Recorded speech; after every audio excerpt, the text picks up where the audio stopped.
더러운 과거를 가진 사람과 실수로 결혼한 불행한 연예인 TOP7. 유명인들이 상상도 못할 충격적인 이야기를 다루려 합니다. 현재 한국 연예계에서 이슈의 중심에 선 유명인들 하지만 그들의 결혼 뒤에는 우리가 알지 못했던 충격적인 과거가 숨겨져 있습니다. 오늘은 불행하게도 과거가 논란이 된 사람과 결혼한 유명인들의 이야기를 알아보려 합니다. 과연 그들의 사랑은 어떻게 이어져 왔고 그들이 선택한 결혼에는 어떤 비밀이 숨겨져 있을까요? 이제 그 흥미로운 이야기를 함께 살펴보도록 하겠습니다. 연예계에는 언제나 충격적인 소식이 끊이지 않으며 특히 유명인의 결혼과 관련된 소식은 더욱 그렇습니다. 오늘 우리가 소개할 주인공은 바로 배우 박신양입니다.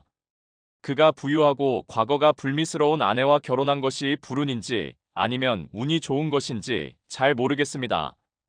그의 아내 백혜진 씨의 과거가 공개되면서 큰 화제를 모았는데요. 박신양이 35세일 때 백혜진은 22세로 두 사람은 13살 차이가 나는 커플이었습니다. 이들의 결혼 소식은 그 자체로 큰 관심을 불러일으켰죠. 그동안 많은 대중이 돈 많은 남자와 결혼하는 여자 연예인들에게 익숙해져 있었지만 이번에는 재벌가의 사위가 되는 남자 연예인의 등장으로 신선한 충격을 주며 큰 화제를 일으켰습니다. 심지어 몇몇 잡지에서는 그들의 결혼을 연예계에서 가장 행복한 결혼 중 하나로 선정하려고 제안하기도 했습니다. 그런데 더욱 주목받은 것은 백혜진 씨의 배경이었습니다. 그녀는 아이스크림 브랜드 하겐다즈를 한국에 처음 들여온 대기업 가문의 손녀로 알려졌으며 그 가족의 연매출이 350억 원에 달한다고 합니다. 두 사람의 첫 만남은 부산의 한 체육관에서 우연히 이루어졌습니다. 박신양은 친구와 함께 체육관을 찾았다가 러닝머신 위에서 운동 중이던 백혜진 씨를 발견하게 됩니다. 그녀를 본 순간 박신양은 저 여자가 내 아내가 될 것이라는 직감을 느꼈다고 전해지죠. 이렇게 시작된 인연은 사랑으로 발전하여 결혼으로 이어졌습니다. 많은 사람들은 그들의 결혼이 운명적이며 두 사람이 첫눈에 반해 사랑에 빠졌다고 생각할지도 모릅니다. 박신양은 아름답고 순수하며 부유한 여성 백혜진과 결혼하여 정말 쥐가 쌀독에 빠진 격으로 큰 행운을 얻은 셈입니다. 그러나 결혼 발표 기자회견을 한 지 며칠 후 예비 신부 백혜진에 대한 폭로가 잇따라 제기되면서 큰 파장을 일으켰습니다. 백혜진의 동창이라고 주장하는 이들의 폭로 내용은 상상을 초과할 정도로 충격적이었습니다. 기자회견에서 보였던 21살의 순수하고 청순한 이미지와는 달리 그녀는 학창 시절부터 양아치로 유명하며 남자 관계도 매우 문란했다고 주장되었습니다. 더욱 충격적인 것은 백혜진과 함께 술을 마시고 그날 밤에 그녀와 잠자리를 하지 못하면 남자도 아니다라는 말이 유행했다고 하는 등 그녀의 과거에 대한 의혹이 끊이지 않았다는 점입니다. 또한 고등학교 동창과 결혼한 적이 있다는 의혹까지 제기되며 폭로는 더욱 거세졌습니다. 그녀는 고등학생 시절 미국으로 유학을 떠나려던 남자친구의 비자 문제를 해결해주기 위해 시민권자 신분을 이용해 비밀리에 혼인신고를 했던 일이 있었던 것입니다. 이 사실은 부모님께도 알리지 않았고 부모님이 알게 되었을 때는 이미 법적 절차가 진행된 상황이었죠. 결국 부모님은 혼인 무효 소송을 제기해 승소했고 결혼은 취소되었습니다. 실제로 백혜진의 결혼이 취소된 이유는 백혜진의 부모가 막대한 금액을 사용해 소송 결과를 조작했기 때문입니다. 이 사건이 알려지면서 백혜진 씨와 박신양의 결혼을 둘러싼 논란이 커졌습니다. 이에 박신양은 측근을 통해 인터넷에 떠도는 폭로글들의 사실 여부를 확인한 결과 대부분의 내용이 사실임을 알게 되었습니다. 이후 그는 영화 4인용 식탁 촬영을 이유로 결혼식을 미룰 수 있다는 보도자료를 배포하며 결혼 진행에 대해 유보적인 입장을 취하기도 했습니다. 하지만 이미 예비 신부 백혜진은 임신 4개월에 접어든 상태였고 처가 측에서는 결혼식을 강행하라는 압박이 거세졌습니다.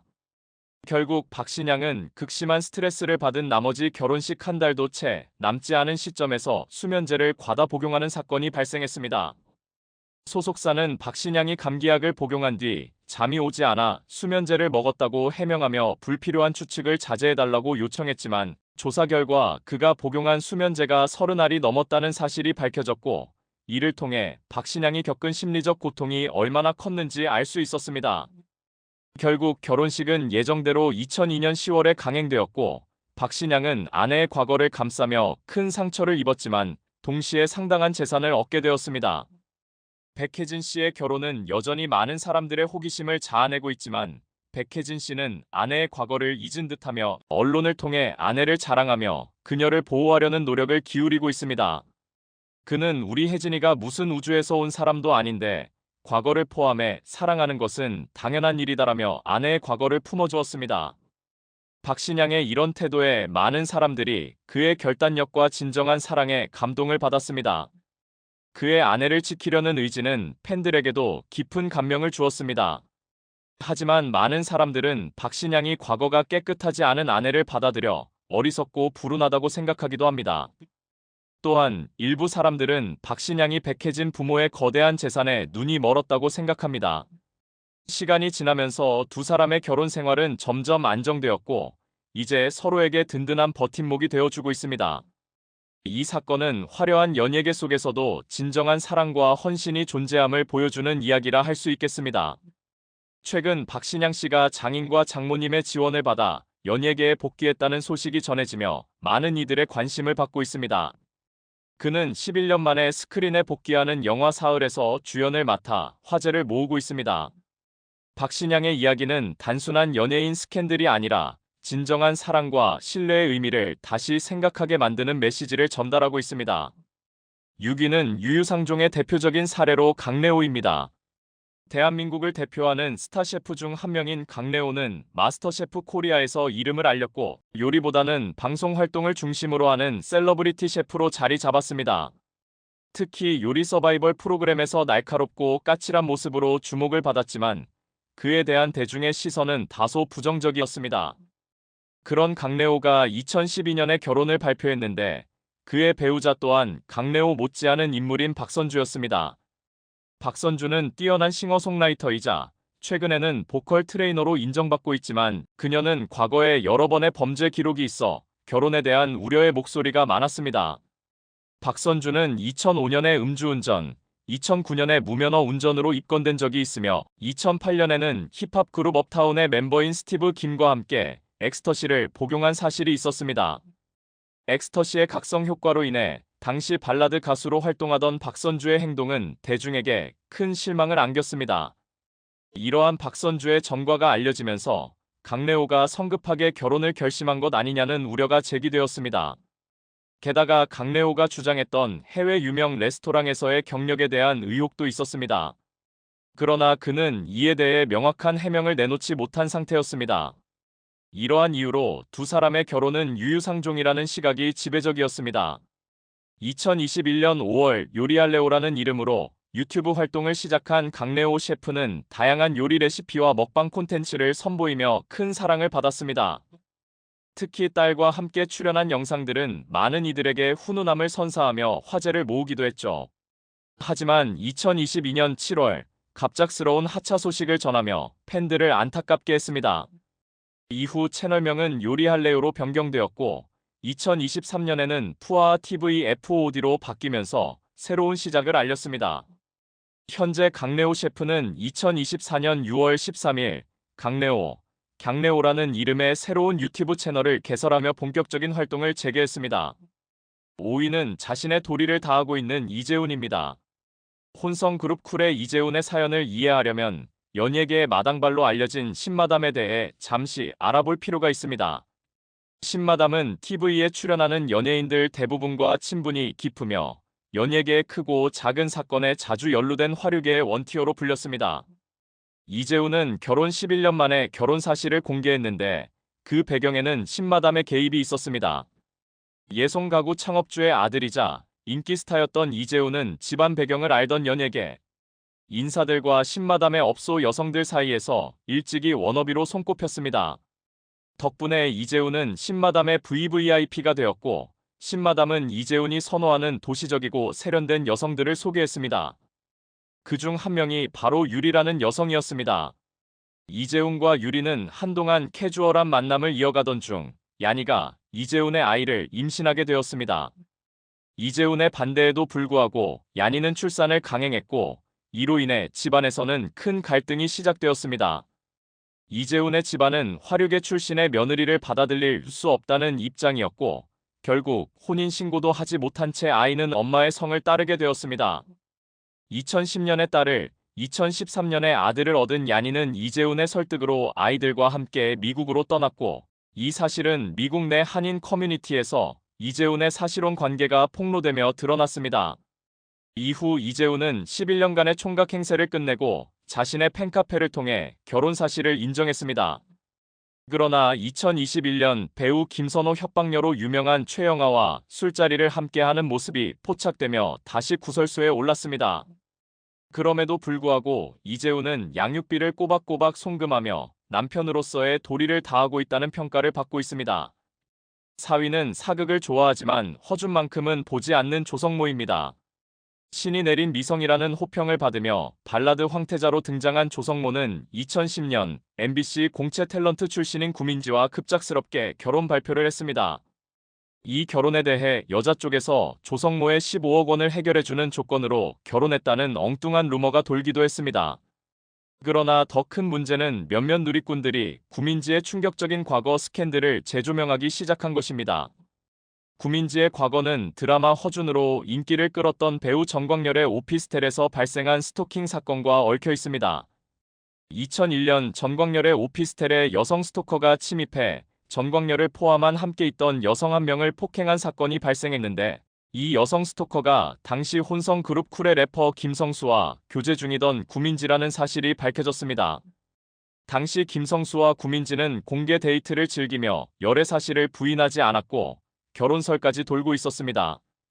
그러나 구민지가 정광열의 오피스텔을 찾아가 폭행을 가한 사건은 구민지가 양다리를 걸친 것으로 해석될 수 있었고 나아가 연인을 두고 다른 남자를 스토킹하는 사이코로 비춰질 수밖에 없었습니다. 이 사건은 대중에게 큰 충격을 안겼습니다.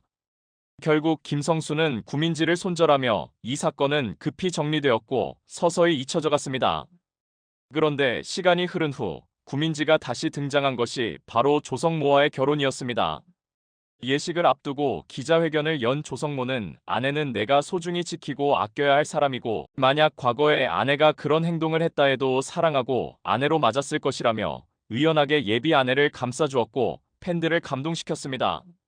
한편 정광열이 주장한 구민지의 스토킹 사건에 대해 당시 유부남이었던 정광열이 외도를 위한 장소로 자신의 오피스텔을 사용했고 우연히 두 명의 상간녀들이 마주친 상황에서 구민지가 스토커로 내몰린 것 아니냐는 의혹도 제기되었습니다. 이 경우라면 구민지는 김성수에게만큼은 모르겠지만 다른 면에서는 억울한 측면이 있을 수 있다는 주장도 있습니다. 3위는 임미숙입니다. 현재 JTBC의 인기 프로그램인 1호가 될 순 없어에 출연 중인 개그맨 부부 김학래와 임미숙.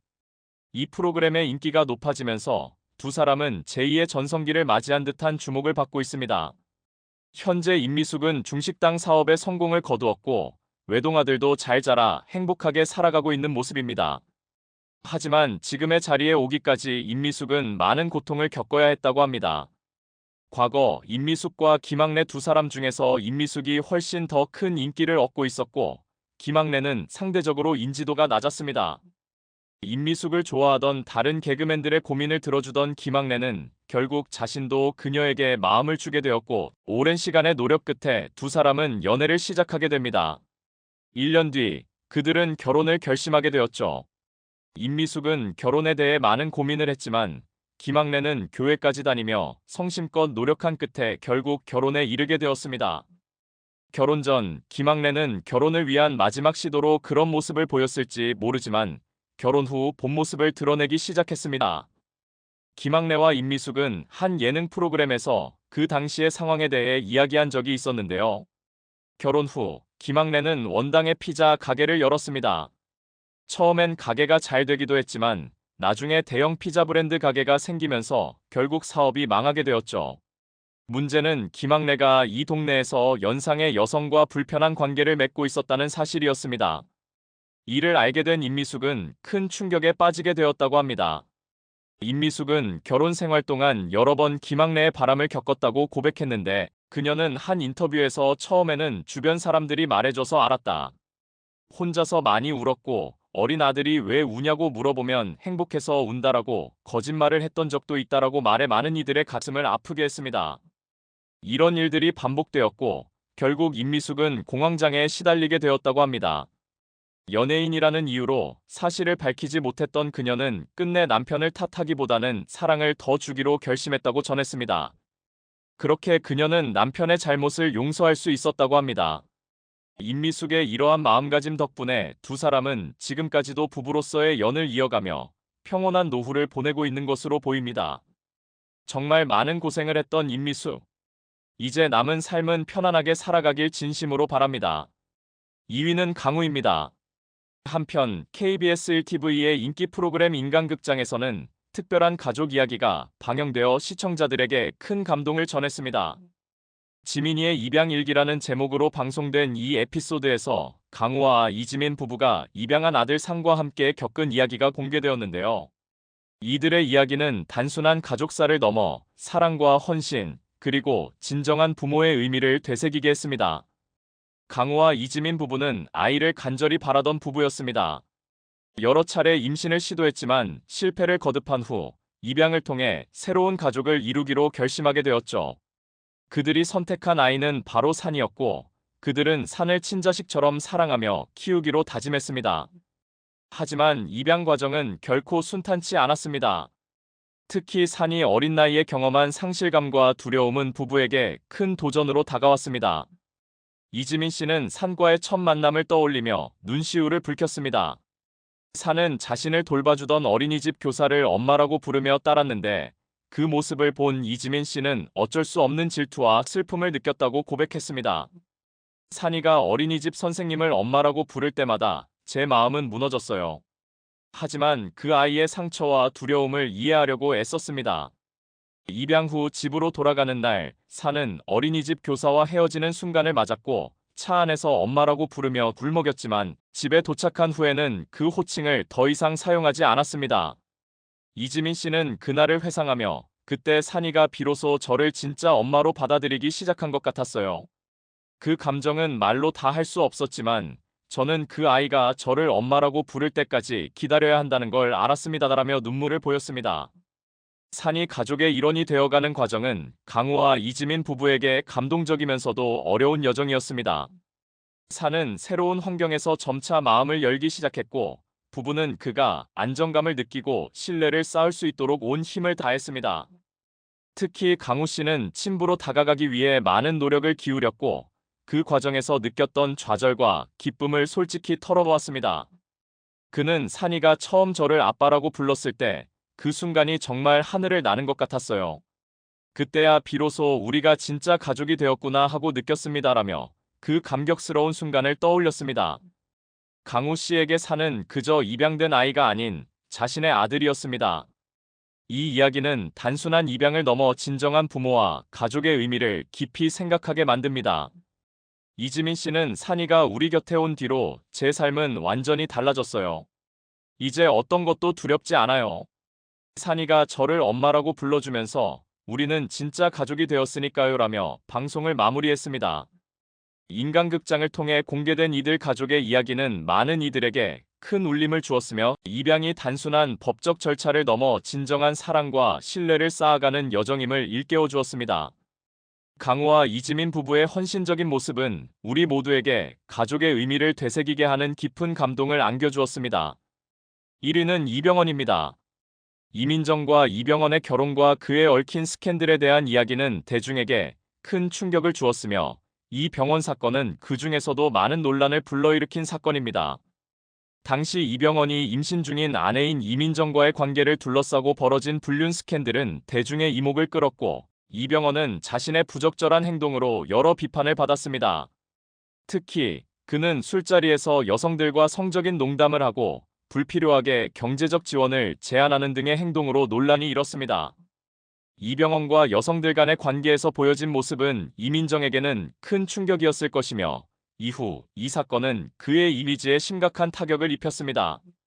많은 사람들은 이병헌이 아내가 임신 중인 시점에서 이러한 행동을 했다는 점을 비난했으며 그가 보여준 무책임한 태도와 도덕적 결함에 대해 심각하게 문제를 제기했습니다. 이 사건은 단순히 이병헌의 불륜 문제가 아니라 대중이 기대했던 배우로서의 이미지와 결혼 생활에 대한 신뢰를 크게 훼손하는 계기가 되었고, 이민정은 그 모든 과정을 견뎌내야 했습니다. 그럼에도 불구하고 두 사람은 결국 결혼 생활을 유지하고 있으며, 시간이 지나면서 이 사건에 대한 대중의 기억도 조금씩 흐려졌지만 여전히 그 당시의 스캔들은 대중의 기억 속에 남아 있습니다. 끝내 네티즌들은 선물의 출처에 대해 이야기하며 그녀가 이병헌이 광고 모델로 활동하는 브랜드의 협찬 제품을 받은 것이라고 주장했습니다. 이지연은 이걸 받고도 감지덕지라는 안타까운 상황이었습니다. 아무튼 다시 두 번째 만남으로 넘어가 보겠습니다. 이병헌은 호감녀 이채연과 편의점에 갔던 김다혜와 함께했습니다. 김다혜는 개성 있는 질문을 던졌고 김다연은 상황을 몰래 녹화하는 데 성공했습니다. 영상 내용은 서로가 넘기는 수준이라고 평가되었고요. 자, 여기까지 1차 만남에서는 이지연과 연락처를 교환하고 2차 만남에서는 동행녀 김다혜가 문제의 영상에 녹화되었다면 7월 31일 세 번째 만남에서는 어떤 일들이 벌어질까요? 세 번째 만남에서도 어씨가 서운해하면서 3명의 멤버가 또다시 모였는데 이날은 김다혜가 사정으로 늦게 도착하여 이병헌은 호감녀 이지원과 둘이서만 그녀의 집에 있게 되었습니다. 이지연은 주장하기를 이병헌이 갑자기 포옹하며 성접촉을 시도했지만 그녀는 완강하게 거부하고 잠시 후 김나희가 등장했다고 합니다. 3명이 술을 마시던 중 김다혜가 갑자기 찾아오자 이병헌은 깜짝 놀라며 황급히 빠져나갔습니다. 폰과 성적 접촉에 대해서는 이병헌이 강력히 부인했었고요. 8월 14일경 네 번째 만남에서 이병헌과 이지연은 드디어 이지연의 집에서 단둘이 만났습니다. 흥미롭게도 이들은 바로 이 시점을 기점으로 서로 이별하게 되었습니다. 이들의 결별 이유가 궁금하시죠? 이재원에 의한 주장에 따르면 이병헌이 계속된 상점 요구를 거부하자 화가 나면서 다툼이 시작되었고 결국 이별에 이르게 되었다고 합니다. 그러나 이병헌은 이에 대해 반박하며 유치원에서 꽃뱀 퀴즈가 나왔다라고 주장했습니다. 그 후 이병헌은 계속해서 경제적인 어려움을 호소하는 이지연에게 이상함을 느끼고 관계를 종료하게 되었다고 밝혔습니다. 이병헌과 이지연의 만남이 이렇게 끝날 것 같았지만 놀랍게도 8월 29일 다섯 번째 만남은 다시 집에서 이루어졌습니다. 이때 소개자 어씨와 김나희도 함께했습니다. 상황은 이렇습니다. 이재원은 이병헌의 일방적인 결별 통보에 앙심을 품고 이병헌을 다시 자기 집으로 초대했습니다. 촬영을 마친 이병헌은 이재원의 방에 들어가 대화 도중 결별에 대한 이야기를 꺼냈습니다. 그 후 이병헌은 유치원에서 있었던 말을 언급하며 상황을 흐르게 했고 이재원이 서론부터 말할까요? 본론부터 말할까요? 라고 협박하자 이병헌은 즉시 소개자 어씨를 현장으로 부르게 되었습니다. 그렇게 네 사람이 다시 모였고 김다연은 두 번째 만남에서 촬영된 이병헌의 음담 패설 영상을 공개했습니다. 그 이후 병원 측은 이를 계기로 50억 원의 합의금을 요구하기 시작했습니다. 하지만 이재원이 정신을 차리고 나자 병원 측은 너희들 진짜 황당하다. 그런 식으로 살지 말라고 말하며 이지연과 김다연을 훈계하고 떠났습니다. 소속사 측은 경찰에 신고를 하였고 이재원은 겨울을 대비하여 자신의 SNS에 이병헌의 선물로 추정되는 사진을 계속 올리며 이병헌을 압박했습니다. 하지만 아이러니하게도 이병헌은 그녀의 압박을 전혀 눈치채지 못했습니다. 이 사건을 정리하자면 확실한 것은 이병헌이 피해자라는 점입니다. 이지연과 김다연은 협박을 했으며 심지어 피자점 주소까지 받았던 일도 있었습니다. 그럼에도 불구하고 병원 측은 좋아하는 메뉴는 너라는 유행어를 만들어 로맨틱한 발언을 했고 이병헌이 적극적으로 만남에 참여했던 것으로 보입니다. 만약 김다현이 영상을 근거로 성희롱으로 신고했다면 병원은 오히려 피해자 신분이 될 수도 있던 상황이었습니다. 법적으로는 이병헌이 피해자지만 도덕적인 책임에서 결코 자유로울 수는 없습니다. 현재 이병헌은 악마의 재능으로 전락한 사실이 분명합니다. 이 사건이 국내에서 크게 퍼지며 대중들은 이병헌과 이민정의 불화설을 예상했지만 인터뷰에서는 이민정이 이병헌을 용서한 것으로 결론이 났습니다. 많은 이들은 임신 중에 이런 일을 벌였던 이민정이 용서할 수 있었던 다양한 이유에 대해 언급했습니다. 첫 번째 이유는 이민정의 성격이 매우 쿨하다는 것입니다. 그녀는 남편이 어떻게 하든 상관하지 않겠다는 태도를 가지고 있습니다.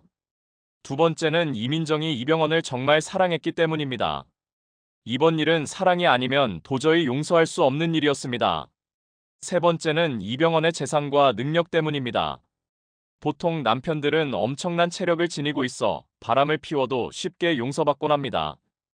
하지만 유치는 남편을 돈으로만 바라보고 감정 없이 살아가는 것은 그들에게 가장 무서운 복수일 수 있습니다. 개인적으로는 이들이 공감이 가지 않지만 김가은이 이민정이 임신했기 때문에 견딘 것 같다는 발언은 매우 와닿습니다. 그녀는 내 몸 안에 다른 생명이 있을 때는 느낌이 정말 다르다. 아이가 움직일 때마다 모든 상황을 이해하고 싶어지는 마음이 생긴다고 말했습니다. 그래서 이민정은 보호 본능으로 그 상황을 견뎌냈을 것이라 생각합니다. 지금까지 언급된 다양한 용서의 이유 중에서 여러분은 어떤 의견에 가장 공감하시나요? 다행히 이 사건 이후로 이병헌은 깊이 반성하고 있는 것 같습니다. 들리는 소식에 따르면 그는 오로지 출산을 장려하고 민정과 함께 시간을 보내고 있다고 합니다. 잘 나가는 남자는 항상 조심해야 한다고 하죠. 악마의 재능을 가지고 있는 이병헌이 이런 일이 다시 반복된다면 모든 것이 무너지는 순간이 올 수도 있습니다. 연예인들이 착용하고 먹고 사용하는 모든 제품은 본의 아니게도 광고 효과를 불러일으키는 경우가 적지 않습니다. 이는 대중들이 유명인의 라이프 스타일에 깊은 관심을 가지기 때문인데요. 알고 보면 더 많은 부분이 간접 광고 PPL나 협찬 형태로 이루어진 경우가 많다고 합니다. 협찬을 전혀 받지 않았다고 명시적으로 밝히지 않는 이상 협찬으로 제공된 사례가 상당히 빈번했으며 이러한 현상이 심화되면서 뒷광고 문제가 수면 위로 떠올라 논란을 일으키기도 했습니다. 오늘은 협찬을 받았음에도 불구하고 제대로 된 홍보는 하지 않고 자신의 이익만 챙겼다는 비판을 받으며 먹튀 논란에 휘말린 연예인 탑4를 소개해드리겠습니다. 4위는 엘린입니다. 지난 2012년 걸그룹 크레용팝으로 데뷔했던 엘린은 2013년 히트곡 빠빠빠를 통해 전국적인 인기를 얻었습니다. 그러나 크레용팝은 빠빠빠 이후 특별한 히트곡을 내놓지 못했고 아이돌 활동의 성과가 점차 저조해졌습니다. 2017년 멤버 소율이 문희준과 결혼하며 그룹을 탈퇴하자 나머지 멤버들도 차례로 팀을 떠나 결국 해체 수순을 밟았습니다. 해체 후 엘린은 2018년 연예계 활동을 접고 아프리카 TV BJ로 전향했습니다. 연예계 경력과 귀여운 외모를 바탕으로 엘린은 단기간에 많은 팬을 보유한 인기 BJ로 자리 잡았습니다. 그러나 2019년 뭉크뭉이라는 아이디를 사용하는 네티즌이 온라인 커뮤니티에 폭로글을 게시하며 논란이 불거졌습니다. 뭉크뭉은 아프리카 TV에서 활동 중이던 엘린에게 약 7억 원 상당의 별풍선과 목걸이, 구두, 가방, 이사 비용 등 총 10억 원에 달하는 금품을 제공했다고 주장했습니다. 이후 진지한 관계를 원한다며 미래에 대한 이야기를 꺼냈으나 엘린은 그냥 친한 오빠 동생 사이로 생각했다고 답했다고 합니다. 이 네티즌은 처음에는 단순히 팬심으로 별풍선을 보냈으나 엘린 측의 연락으로 사적으로 만나게 되었다고 주장했습니다. 이후 두 사람은 함께 식사를 하고 매일 카톡을 주고받으며 단순한 팬과 BJ의 관계를 넘어선 연인 관계처럼 발전했다고 합니다. 엘린은 이 네티즌에게 개인 휴대폰 번호와 집 주소를 알려주고 아파트 현관을 지나 집 문 앞까지 동행했다고 전해졌습니다. 심지어 잠들기 전이나 아침에 일어나 카톡을 하며 본인의 신체 일부가 노출된 사진을 보내거나 3년 뒤 같이 살자는 이야기를 꺼냈으며 어머니까지 소개했다고 합니다. 하지만 상대가 더 진지한 관계를 원하자 엘린은 갑작스럽게 선을 그었다고 합니다. 이런 행위를 흔히 로맨스 스캠이라고 부르는데 이는 SNS 등을 통해 친분을 쌓은 뒤 금전을 요구하거나 속이는 사기 수법입니다. 엘린 역시 처음에는 이러한 의도가 없었을지 모르지만 어느 순간부터 금전적 지원이 당연해졌고 더 많은 것을 요구하게 되면서 논란이 커지게 되었습니다. 논란이 커지자 엘린은 인터넷 댓글창을 닫는 등 본인도 곤혹스러워하는 모습을 보였고 결국 뭉크뭉에게 사과 방송을 하며 사건을 마무리했습니다. 이후 잠시 활동을 중단했으나 현재는 다시 BJ와 유튜브 크리에이터로 활동 중입니다. 의도와 상관없이 거액의 금품을 받고 이를 당연하게 여기는 태도는 상대를 기만한 행동으로밖에 볼 수 없습니다. 모든 BJ나 방송인이 이런 행동을 하는 것은 아니지만 일정한 선을 지키는 것은 신뢰를 위해 반드시 필요할 것입니다. 3위는 에릭입니다. 지난 2017년 에릭과 나혜미는 5년간의 열애 끝에 결혼해 행복한 가정을 꾸렸습니다. 당시 두 사람은 가족과 몇몇 지인들만 초대해 교회에서 소박하게 결혼식을 올리겠다고 밝히며 검소한 결혼식을 간주했는데요. 그러나 결혼식 당일 SNS와 언론을 통해 공개된 현장은 여러 연예인이 참석한 화려한 결혼식으로 그들이 말한 조촐한 결혼식과는 거리가 있어 보였습니다. 이에 에릭이 속한 그룹 신화의 팬들 사이에서는 팬들만 제외하기 위한 결혼식 아니었냐는 비난이 이어졌습니다. 결혼식 논란은 그들의 선택으로 볼 수 있었지만 신혼여행 후 돌아오는 과정에서 새로운 논란이 불거졌습니다. 에릭과 나혜미는 협찬 없이 검소한 결혼식을 치르겠다고 했지만 실제로는 의류 브랜드와 액세서리를 협찬받아 신혼여행지에서 입고 돌아오며 자연스럽게 공항 패션으로 노출될 것을 사전 협의했다고 합니다. 하지만 약속된 시간과 장소인 비게이트에서 이들은 모습을 드러내지 않았고 알고 보니 이미 C게이트를 통해 공항을 빠져나간 상태였습니다. 이에 홍보 대행사는 에릭과 나혜미는 약속된 장소에 있었지만 기자들이 찾지 못했다는 입장을 내놓았습니다. 이 사건이 알려지자 인터넷에서는 두 사람이 협찬 먹튀를 했다는 비난이 일었습니다. 에릭과 나혜미 측은 이에 대해 공항 패션 촬영과 관련하여 협찬사나 홍보사로부터 일정을 전달받지 못했다. 협찬 의상을 착용한 것은 사실이지만 취재 일정에 대해 들은 바는 없다고 해명했습니다. 그러나 이 해명은 그렇다면 일정을 전달받았다면 약속대로 비게이트로 나왔겠다는 뜻인가? 라는 의문을 낳았습니다. 더욱이 결혼 전 여러 인터뷰를 통해 협찬 없이 소박하고 검소한 결혼식을 올리겠다고 공언했던 이들이 협찬을 받았다는 사실 자체가 논란의 불씨를 키웠습니다. 결국 협찬을 받지 않겠다고 강조했던 그들이 협찬을 받고도 이를 제대로 이행하지 않은 상황에서 몰랐다는 변명은 설득력을 얻기 어려웠습니다. 이는 단순한 실수로 넘길 일이 아니라 자신의 말과 행동에 책임을 져야 할 부분이 아닌가 싶습니다. 2위는 천이슬입니다. 천이슬은 언제 데뷔했는지조차 대중에게 잘 알려지지 않을 정도로 긴 무명 시절을 보냈던 방송인입니다. 그러던 2013년 개그맨 양상국과의 열애 소식이 전해지며 처음으로 이름을 알리게 되었는데요.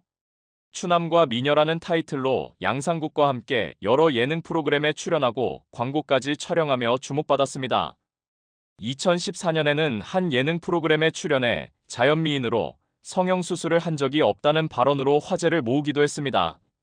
하지만 이 발언 이후 강남의 한 성형외과에서 천이슬을 상대로 소송을 제기하면서 새로운 논란이 불거졌습니다. 문제의 핵심은 천이슬이 무료로 양악수술을 협찬받았으나 약속된 병원 홍보를 성실히 이행하지 않았다는 것이었습니다. 이른바 성형수술 먹튀 논란이 발생한 것입니다. 성형외과 측은 천이슬이 병원 홍보에 대한 계약을 제대로 이행하지 않았다며 약 3천만 원 상당의 진료비 청구 소송을 서울중앙지방법원에 제기했습니다. 이에 대해 천이슬의 소속사 측은 해명을 내놓았는데요. 소속사는 천이슬 본인은 병원과의 계약 내용을 명확히 알지 못하고 있었다. 이는 전 소속사 매니저와 병원 간에 체결된 계약으로 천이슬은 수술을 받았지만 홍보 의무가 있다는 사실은 몰랐다고 밝혔습니다. 하지만 천이슬은 이 사건과 별개로 예능 프로그램에서 성형 여부를 묻는 질문에 성형한 적이 없다고 답했던 점도 문제가 되었습니다. 과거 학창시절 사진이 온라인상에 퍼지며 성형수술을 받았다는 의혹이 커졌고 초중고등학교 시절의 얼굴이 모두 다르다는 해명이 오히려 논란을 증폭시켰습니다. 이후 천이슬은 양상국과 약 1년간 교제한 뒤 결별했으나 양상국의 여자친구라는 타이틀 덕에 이름을 알렸다는 점에서 양상국을 이용한 것 아니냐는 비판까지 받게 되었습니다. 현재 천이슬은 드라마 조연 등을 통해 간간히 연예계 활동을 이어가고 있습니다. 수천만 원에 달하는 양악수술을 무료로 받고도 홍보를 하지 않아도 된다고 생각했다는 점은 이해하기 어려운 부분입니다. 대중의 관심을 받는 직업인 만큼 앞으로는 논란 대신 좋은 작품으로 자신의 가치를 증명해 보이길 바랍니다. 1위는 조미나입니다. 조미나는 어린 시절 아역배우로 활동하며 연예계에 발을 들였습니다. 그녀는 TV는 사랑을 싣고 등 다양한 프로그램에 출연하며 연기를 시작했다고 알려져 있습니다. 그러나 대중들에게 본격적으로 이름을 알린 건 걸그룹 주얼리 활동을 통해서였습니다. 2002년부터 주얼리의 2집부터 4집까지 참여하며 박정아, 서인영 등과 함께 활동했던 조민아는 그룹의 성공과 함께 인지도를 쌓아갔습니다. 하지만 주얼리 탈퇴 이후 그녀는 연예계에서 눈에 띄는 활동을 보여주지 못했고 점차 대중의 기억에서 잊혀가는 듯 보였습니다. 그 후 조민아는 우주여신 조민아 아뜰리에라는 이름의 제과점을 열고 본격적으로 자신의 이름을 건 사업을 시작했습니다. 그러나 이 베이커리는 시작부터 수많은 논란에 휩싸였습니다. SNS를 통해 알려진 제과점의 문제는 여러 가지였습니다. 빵과 과자의 위생 상태와 품질이 낮은 데다 가격은 지나치게 비싸다는 점이 사람들의 원성을 샀습니다. 조민아가 자신의 블로그에 올린 사진들만 보더라도 제품의 완성도가 상당히 낮았으며 일부 소비자들 사이에서는 퀄리티와 가격이 전혀 맞지 않는다는 비판이 이어졌습니다. 더 나아가 조민아는 베이킹과 쿠킹 클래스를 열어 수업료를 받았으나 이를 수강한 사람들의 후기에 따르면 교육 내용은 비전문적이고 결과물의 수준도 형편없었다고 합니다. 특히 논란의 중심에 있었던 양갱은 조민아 베이커리의 대표적인 사례로 꼽힙니다. 12개 세트에 9만 원이라는 터무니없는 가격은 네티즌들 사이에서 큰 비난을 불러일으켰습니다. 뿐만 아니라 매니큐어를 바른 채로 반죽을 만지거나 케이크를 장식하는 등 위생 문제가 도마에 오르면서 더욱 큰 논란을 낳았습니다. 결국 조민아는 2017년 말 제과점을 폐업했는데요. 이에 대해 그녀는 악플이나 논란 때문이 아니라 건강 악화로 인해 폐업했다고 해명했습니다.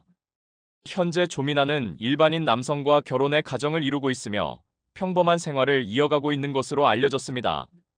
사업에 대한 열정이 있었던 점은 긍정적으로 평가될 수 있지만 지나친 욕심과 준비 부족은 오히려 독이 될 수 있다는 교훈을 남긴 사례라 할 수 있습니다.